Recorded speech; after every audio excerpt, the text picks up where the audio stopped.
Hello, everyone. Welcome to the first episode of the Navmansha Lagnas. So, I've already made a video on understanding the Navmansha chart. So, if you haven't watched that, I would request you to watch that first and then come to this specific Lagna series. लगन नवमांश में कौन सा है उसके ऊपर जो series है this is the first video but watch the understanding Navamsha video first so that you can understand this. All right. So today I will start with Taurus Navmansha. I know the first one should be about Aries, but I just don't want to do that for some reason, and I just think that I would like to start with Taurus. And since I don't write my scripts and there is no script in front of me, so it boils down to what I want to speak about. So today I think I should be talking about Taurus Navmansha. I think it's a very interesting and somewhat misread or misinterpreted Navmansha sign, and people have said a lot of negative things also about it in some videos and also in some books. Taurus Navmansha is not really regarded as the best one from the social point of view, but it is always good for the individual. So let me just jump into it directly. So first of all, Taurus Navmansha Lagna, what does it actually mean? See, there are two important factors in the Navmansha chart. One is the ascendant, that tells us who you are in that marriage. Why will you get married in this life? Okay, what are the things, if you're looking for an arranged marriage, then what are the things which are non negotiable for you in that arranged marriage? Or also in case of young people who are open for relationships which will convert to marriage, what are those people unconsciously looking for?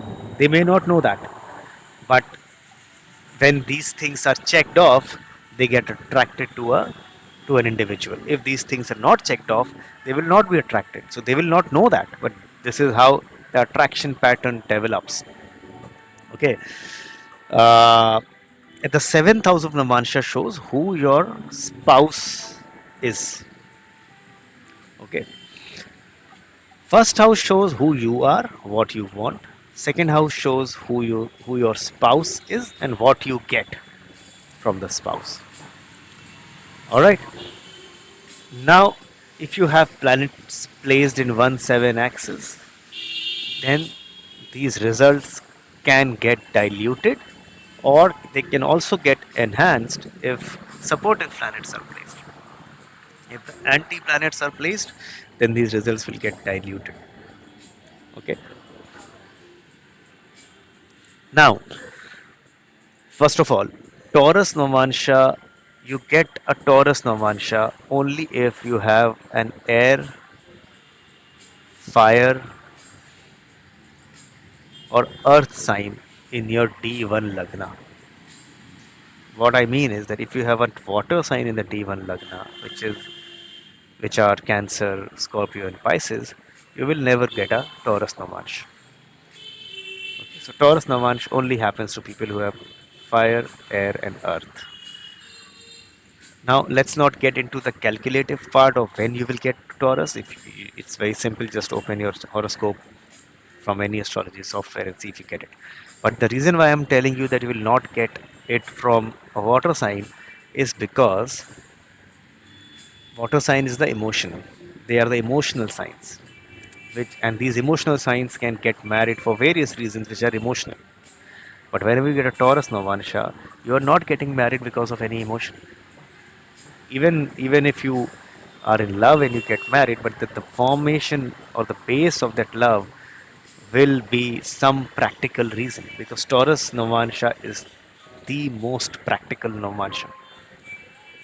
All right, so there's nothing right or wrong, and so we can't be judgmental. If you are listening to this video, you can't be judgmental of your family and friends who have a Taurus Navmansha, because they don't even know that this is how they are wired. So don't be judgmental, but they will not get married unless they see security, because Taurus as a sign shows security. Now, this security is financial in most times. It could also be other securities like the family lineage. So for them, it will be very important that who the spouse is. And who they are marrying. If they are marrying somebody from a good lineage, they feel more secure, so they will go with it. If they are marrying an entrepreneur, if they are marrying somebody who's doing very well in his or her career, they will go for it. Okay, in India, in especially in today's time, in non-metro cities or smaller cities, caste system can also lend some security. So I mean, people of each caste feel that they are secure if they marry in their own caste for no reason, because everybody feels the same in their own caste, but there is a feeling of security which comes in, security with respect to family values, because Taurus also shows family values and family lineage. It is the second sign of the zodiac. Second sign shows family values, wealth, lineage, speech, food. So the kind of food which is cooked in each family is different. So it matters a lot for Taurus people.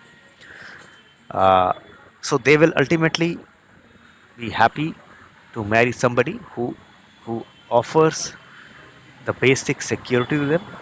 If they feel that there is no security in this marriage, they will not get married to that person. Okay, so I've also seen this in multiple breakups and relationships which have not converted to marriage for a lot of people. The other partner who opts for the breakup at times has a Taurus Navmansha, because it's just that he or she is not feeling secure enough to get married to you, and so they can break the relationship and not choose to get married to you. Initially, when they entered into a relationship, either they were very young or naive, or at that stage they felt secure. Now they are not feeling secure. But the good part is that the Taurus marriage, after marriage, is mostly very stable.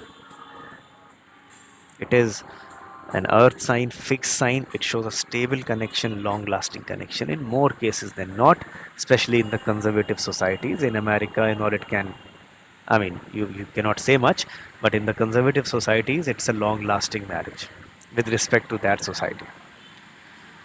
Now, what they get or what they want as far as a spouse goes, they want one thing, which is security from the marriage. This marriage security may or may not come from the spouse alone, it can also come from the family of the spouse. Okay, but their expectations of the partner is mostly of somebody who's very fascinating to them, who they can't really decode. That is the Scorpio energy there. Okay, so there has to be some mystery about that person, some magic about that person, and that person should be dealing with, again, Scorpio shows money, which is at times large sums of money which is not seen on the surface, unaccounted money at times, or family money, again, money which is there lying somewhere. Person who's dealing into finance, or somebody who's a surgeon, who's a doctor, who's digging deep into things. Secrecy becomes an important element in that marriage. So you will also find at times that this Taurus Scorpio relationship could be kept secret from people, and even if the marriage breaks off, even I mean the relationship breaks off before marriage, even that could also be kept a secret at times, or they would want to keep a secret, or they would not even know what's the reason is behind this relationship forming or the relationship breaking. The secrecy and transformation becomes a very important element of the Taurus Scorpio 1-7 axis in Navmansha chart. But the individual who has the Taurus rising ultimately will marry for security. There's nothing right or wrong in that, but this is who they are, and this is how they feel confident of entering into a marriage, or otherwise. They will not know that. They may not be able to articulate that, but this is how what makes them feel good. Okay, so uh, also it becomes important for the Taurus ascendant native that the spouse should be able to surprise them, or should be able to reinvent himself or herself at various levels in their life, or at various stages in their life. The spouse should be able to be much more dynamic than who they are. So they might prefer to be stable, focused, similar throughout the life, but they would want their spouse to do all the dynamic activities, change, evolve, transform, grow. But they will become that rock solid support behind the spouse and take care of maybe the family or the lineage, or if you know, or whatever, they will just become a solid support, a consistent solid support, which does not change. But the spouse can keep on changing and reinventing. So by default, this becomes a good placement for people, uh, in the charts of people in which one spouse, which is ruled by Scorpio, seventh house is Scorpio. So if this is your chart, then this becomes a good placement if your husband or wife is in is an entrepreneur, or is a sports person, or you know, is in some kind of adventurous career where he will have to keep on shifting and keep on moving and keep on challenging himself or herself, and you can become a rock solid support. So it's a very good match if it matches. But the problem with Taurus Scorpio happens before marriage, or their wishes in marriage are focused around security, which becomes very important to them. Now, another important aspect is that the sign of Virgo falls in the fifth house. What it does is that you will find that that most of the disputes which these people have is around the kids, the children. There could be a dispute that one of them wants to have a child, one does not. Or even if both of them wants to have it and they have a child, or maybe they will not be able to have a child if both of them want it, or it might take some time. So the dissatisfaction or the arguments are focused on the fifth house basically. Or even when they have a good childbirth, a healthy child, and the child is growing up, there could be disputes around raising the child, and it could be about this is the right way, and somebody else can say no, that is the right way. So both of them will be at loggerheads when it comes to the child's upbringing.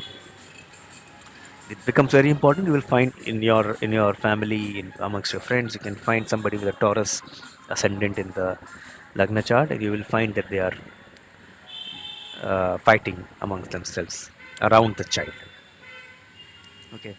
Now, another thing which happens is that the ninth house becomes Capricorn. So what it does is that the religious beliefs and ethics in life become very, very stable. Very stable, and they both can be on that spiritual journey together, which is a stable, upward moving journey, and they will work on the belief system together. So again, it's a good match. If other things in the T1 and all align, it's a very good match because their larger belief system becomes the same or similar, one can say. Now the 10th house becomes Aquarius. 10th house of D9 is the image of your marriage. Amongst the image is usually amongst the people who know both of you. So when Aquarius falls in the 10th house, which shows gains, so the image of the marriage is that this is a gainful marriage, this is a gainful alliance for the Taurus Lagna native. So your family or your friends or the friends of your spouse and the spouse's family, they all will believe that this person who is the Taurus rising has gained in this marriage. He or she has gained in terms of lineage, in terms of security, in terms of belief system, in terms of social presence and everything. So the Taurus native ends up gaining, and this is the image also, at least in the beginning of the marriage. When they grow old, the image can become about that these people are very friendly and they have a large group of people who associate with them. So it could be large families. Both the people can have very large families, and they will be in touch with them, or a large friend circle, or a large network circle. So this is how the image of the marriage becomes. Uh, the Now the important part is that the we have taken up the sign of Sagittarius goes in the eighth house, which shows that their joint assets will be somehow influenced by both the families. So I mean, there is inheritance to be seen from the family of the Taurus ascendant person and also from the Scorpio ascendant person. Both the families, both the fathers will be contributing to the joint asset of this couple. So there is again security and money coming in from both the families. It also shows that the religious beliefs can transform. As I just said, they will work on the belief system because Capricorn is the ninth house, and the original beliefs will transform because ninth house of original religion is in the eighth sign, which shows transformation with respect to the belief system, religion, religion and ethics. But because Capricorn is in the ninth house, it shows that they will work on the belief system together. They will achieve higher spirituality together. So yeah, I think this is my analysis of Taurus ascendant in the Navmansha chart. It leads to one of the most stable marriages, but uh, the the preconceived psycho-emotional wants and needs with respect to the marriage are centered around security, both financial, emotional, and lineage based security becomes the most important factor for a Taurus Navmansha rising person when they think of getting married. This is the one singular most important factor. You will also find that Taurus ascendant in Navmansha becomes active in a lot of people who uh, who are from a particular caste in India, and in that caste you will find that money making is is the learning which they get from childhood. I can't take any names of the caste, but people who know will know, and you can find if you have people in the friend circle who have who are from that particular caste or community rather, you will find that those people will be having a Taurus rising in the Navmansha chart, or their Navmansha Lagna Lord could also be sitting in the Taurus sign.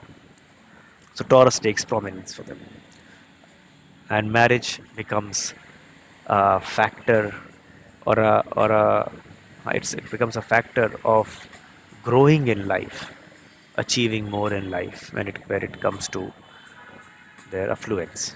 This is what marriage becomes for them. So they will not marry just for love because again they don't have. I mean, you can't get to Taurus Navmansha from any water sign in D1. Water sign is a sign of emotion, so you can't get to a Taurus Navmansha if you're a Cancer rising or a Scorpio rising. You can only get to it from air, earth, or fire. So yeah, this is my analysis of Taurus rising in the D9 chart.